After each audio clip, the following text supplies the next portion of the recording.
Hello बच्चों, SK genius class में आपका स्वागत है। आज जो है सबसे पहले जो आप लोग को जो था हैप्पी दीपावली आपको और आपके परिवार को जो था मेरे तरफ से जो था बहुत सारी ढेर शुभकामनाएं। आज जो है हम 10th का जो था स्पेशल मेंसुरेशन का जो था फार्मूला लाए हैं। फार्मूला जो है पहले तो देखिए मेंसुरेशन पार्ट 1 जो है त्रिभुज है, तो त्रिभुज का क्षेत्रफल जो है 1/2 गुने आधार गुने ऊंचाई होता है। त्रिभुज का क्षेत्रफल एक तो होता है 1/2 गुने आधार गुने ऊंचाई और दूसरा होता है root under s into S minus one into S minus B into S minus D. अगर इस ढंग से त्रिभुज है, ए है, बी है, सी है, इस सब का मान दिया रहेगा इस ढंग के, इसको हम जोड़ देंगे। एस बराबर होता है A plus B plus C by 2, तो इसी को जोड़ के करेंगे यहाँ से त्रिभुज होता है। दूसरा फॉर्मूला त्रिभुज का हुआ। अब त्रिभुज का परिमिति 2s बराबर A plus B plus C, इसी को हम एस बराबर जो है A plus B plus C by 2 लिखते हैं।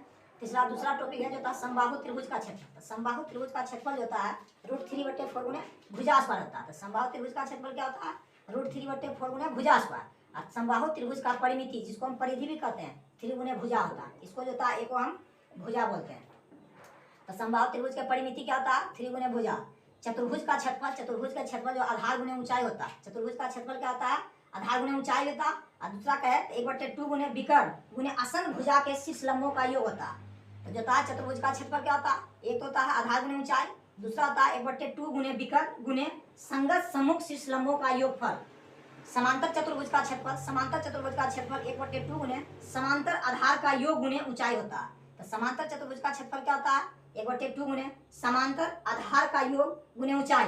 दूसरा समांतर चतुर्भुज के परिधि यानी परिमिति होता है 2 गुने आसन भुजाओं का योगफल। जितना उसके लाइक शेयर एंड